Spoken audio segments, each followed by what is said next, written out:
Hey there, friends. Mark Robine and Johnny Apocalypse here. Sometimes people have come up to me and they've asked me, what was it that inspired you to start writing science fiction and why do you love writing so much? Well, I have a kind of a fun story to tell.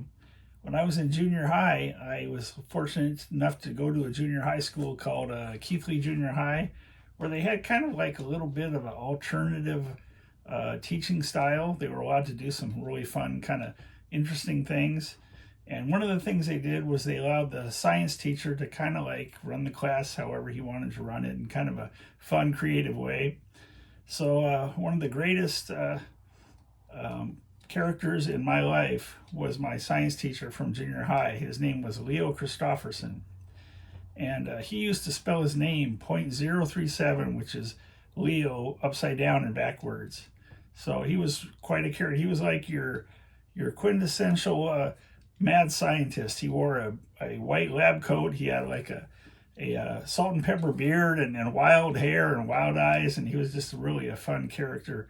Just a really loved teacher by his students. So what made him so much fun and what helped inspire me to love writing so much was on Fridays, instead of teaching science, he would read from one of his favorite science fiction stories to us. And he had a little 6x8 oil paintings all over his classroom that he had painted of science fiction stories he loved. So he just like inspired in all of us just a love of science fiction and of reading. And one of our assignments as through the class was we each had to write a science fiction story and submit it to a publisher somewhere. So I submitted mine to Isaac Asimov's magazine. I was like 15 or 16.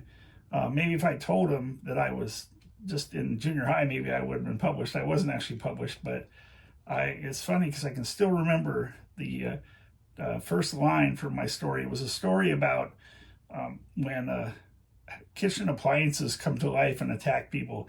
And the very first line was the man, he's looking at his wife and he says, "These things hate me." I still remember that line. The story is long gone. I lost it somewhere long years ago, but just his encouraging us to love science fiction and to love science fiction stories and to enjoy a reading was one of the things that inspired me to become a writer and to love science fiction so much. So kind of an interesting story. I mean, he was a really fun, colorful character in my life that I'll never forget. He actually, my brother and I got to go over to his house, and he is probably the only person you'll ever hear about who actually had a pipe organ in his living room. He was an amazing, interesting character, just like somebody like the Doc from Back to the Future. He was just like that kind of character, and it was just, he really inspired me to write and to enjoy science fiction, and he's really what got my love of writing started. So just an interesting story. If hopefully you'll get to meet a character like him someday in your life, and hopefully you will check out Johnny Apocalypse and the Nuclear Wasteland. Thanks a lot.